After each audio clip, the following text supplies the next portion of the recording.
اللي شيء بسيط، يبغون نهاية هذا عشان تكون ما عندهم أحد يخافون بس منه. بس منهم هذيلا؟ الأندية الثانية، بس جماهير الأندية الثانية ممكن تكون صح؟ صريحة، كلمة صريحة. بالنسبة لك أنت ترى أنها صريحة، أنا ماني مقتنع فيها. أنت بشر ما اقتنعت أبدا بأي شيء. لا اقتنعت باللي أنت قلت. مواجهات ما شاء الله عليك، كل اللي شفتها أنا المواجهات لم تقتنع بأي ضيف لحد الآن. لا والله جدا بتات. لم تقتنع بأي ضيف لحد الآن تقابل معي، لكن أنا أهنيك على الأسلوب. شوف، آراء الضيف غير أنك تقتنع. أنت تربط علاقة قوية ببشار عبد الله، صح ولا لا؟ سمعت أنا. طيب زين؟ أوكي. مو عندك الحق أنك تسأل كيفية التعامل سامي الجابر وبشار عبد الله؟ تربط علاقة قوية، يعني الجمهور ما يعرف أنه تربط بالتالي القوس علاقة مع بشار عبد الله. طيب. لو بشار عبد الله حورب، هو كلاعب أجنبي، لو بشار حورب أول واحد بيعرف مين؟ التال القوس. صاحب أنا شخصيا صاحب التال ولا لا؟ شخصيا يعني، وهذه يعني عشان أرد على كلمتك، كان يعني يمتدحك كثير، وأنه أكثر من وقف معه في فترة احترافه سامي الجابر. هذا للحق وللتاريخ أنا قالها لي. الله يجزاك خير، شكرا. سامي، ما قلته ضد تراوري حسب في هذه الجهة أيضا بأنك تكلمت عن تراوري بحدود، والله حدود، وعندي تصريح للأوربت مع محمد السقا بعد مباراتنا مع الاتحاد، تذكرها؟ قلت يا جماعة أصبروا على الجمهور، أصبروا على تراوري، وتراوري ستشوفونه في المواسم، صحيح أنه يضيعوا، هذه تحصل لأي مهاجم، ولكن تشوفون تراوري في المستقبل إيش راح يسوي. أهداف رائعة، دبل كيك وشوتات من برا خط 18، تغير غير طبيعي. حلو. رفع الروح المعنوية بتصريح أو بإشادة بزميل أو بمدرب، هذا يا بتال أحيانا أنا أقول كلام أقصد منه المصلحة العامة بحكم هلاليتي. حلو، جميل. سامي، خلينا نتوقف فضل. مع الفاصل، وعشان يستبدلوا لك الشاي لأنك تشكي انه بارد. صار ايستي. طيب، حيستبدلوا لك الشاي. فاصل ونعود إليكم. ابقوا معنا. برنامج المواجهة هذا المساء مع قائد المنتخب السعودي السابق سامي الجابر وقائد فريق الهلال حاليا. كونوا معنا.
جديد. أهلا ومرحبا بكم أحبتنا الكرام في مساء المواجهة هذا، في حلقة استثنائية ضيفها هو سامي الجابر قائد المنتخب السعودي السابق وقائد فريق الهلال حاليا. أبو عبد الله، حياك من جديد. أبو عبد الله، المستوى اللي أنت قدمته هالسنة، عطاء سامي الجابر في هالموسم، كيف تصفه أنت؟ عطاء ضعيف، ما هو مقنع بالنسبة لي أو لأي واحد محب سامي الجابر. أنا لما قابل أي محب سامي الجابر يقول سامي كيف ما ترجع لمستواك الأول؟ بس أنا عندي النقطة تقول إنه ظروف الموسم. أنا كنت أتمنى الموسم هذا، كنت معد له إعداد قوي جدا بتة، لكن ما الله أراد.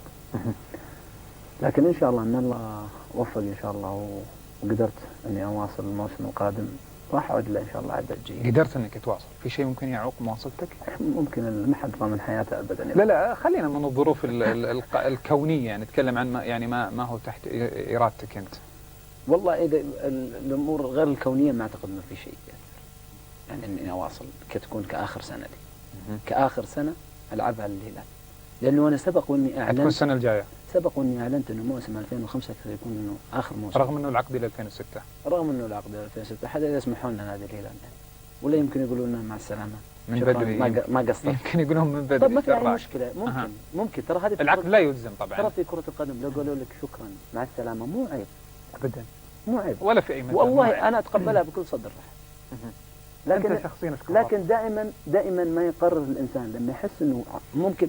أنا عندي مبدأ، إذا تقدر تبقى وتعطي عطاء زي الناس ولا أرحل يا أخي، لكن الموسم هذا ما أعطيت فرصة عشان أعطي عطاء. طيب إذا أعطيت فرصة الموسم الجاي واستمر نفس يجب الحال، إني أعد إعداد صح، ما أعد إعداد أدمس. إذا استمر نفس الحال يجب إني أعد إعداد صح. طيب سامي، أنت ترى أنه مرونة جسمك، مرونة سامي لما كان يجي على الشمال ويبهدل العالم، ترى أنها موجودة فيك الآن. أول ما وصل أوسكار عمل التكتيك، راح حطني في موقع الشمال وقال لي أبغاك ما تشارك في وقال لي بك تروح الباب سيدا.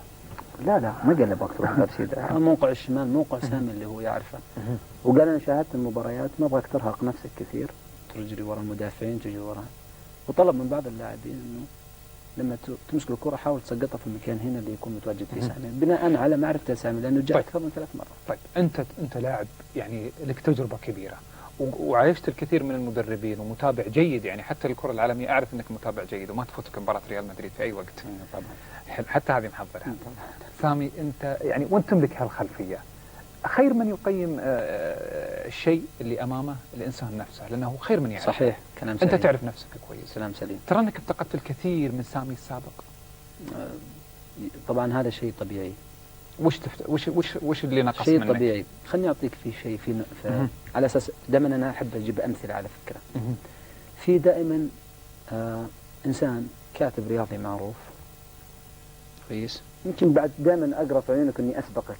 لا تفضل. لا في كاتب رياضي معروف أحترمه، مقالاته في مقالات أنا عندي أحتفظ فيها كتب عن سامي الجابر. والكاتب الرياضي هذا له يعني تجبر كتابات عنك تتابعها، عنده حضور في الكتابة، واقعية، كتب عني مقالات أنا محتفظ بها إلى الآن وأحترم قراراته، اللي هو صالح الطريقي.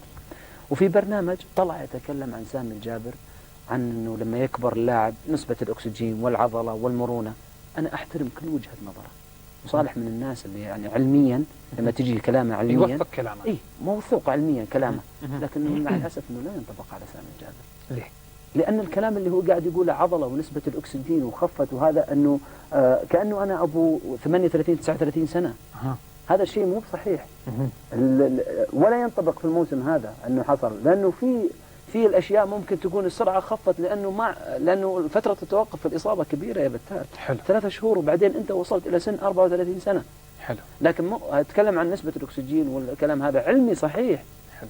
وإنسان، لكنه في الوقت هذا ما أصاب بالنسبة لي أنا، مو شرط أنه أصاب في حديثه بالنسبة لي، لكني لا زلت أنا أحترمه. ما يلغي الود طبعا، ولا أبدا. نعم. وأنه من الناس اللي جدا في بداية حياتي عندي مقالات أقول لك أنا محتفظها. طيب. أنت شخصيا سامي؟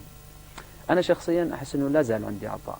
لا أنا أتكلم، أنت قلت أنه أنا مش سامي الأول لكن أقدر أعطي. اي طبعا. وش كل انسان يا اخي، وش افتقدت؟ كل انسان لما تقدم فيك العمر ما تكون. طيب ايش افتقدت؟ حركتك تكون اقل، قفزتك اقل. جميل. في كل العالم. انا ما ابغى اجيب امثله عالميه عشان ما يقولوا المشاهدين وش هذا حاط نفسه زي مثلا باجي ولا حاط نفسه زي. ممتاز. طيب. لكن هذه حقيقه. حلو. سامي، في مباراتين الاهلي والشارقه خسرتوا، وحمل سامي انه كان فرص له كانت منعطف في المباراة. أول شيء أبي ردك. رجعنا تحليل نجيب لي من فرص منعطف. أبي ردك. تبغى تتكلم؟ اختصرها، هذه مواجهة. اختصرها يا سامي. فرصة اللي أنت انفردت فيها نهاية الشوط الأول. شوفها واسمع تعليقك سامي. طيب. لأول مرة أنت ما علقت عليها. دقيقة بدون ما تشوفها تبغى تحطها بس أقول لك انفردت فيها. قراءتي للمباراة إني أنا أعطيها إلى مين؟ هذه الكرة طبعا كرة الشارقة. نعم. إني أعطيها إلى تراوري. هنا تراوري ممكن أخليها سيسي وسيسي يلعبها وشوتها. تصرفك كان سليم. قد يكون التصرف اتخذته في جزء من الثانية. في جزء من الثانية، لكن ما كان عندك أنانية.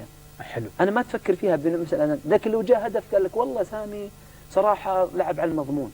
بعدين تخيل إنه إحنا 2-1، قد يكون قراري اللي أنا أخذته مو بصحيح، لكنه ما يأثر إنه أنا اللي سبب في الأهداف ال5 اللي ولجت مرماي.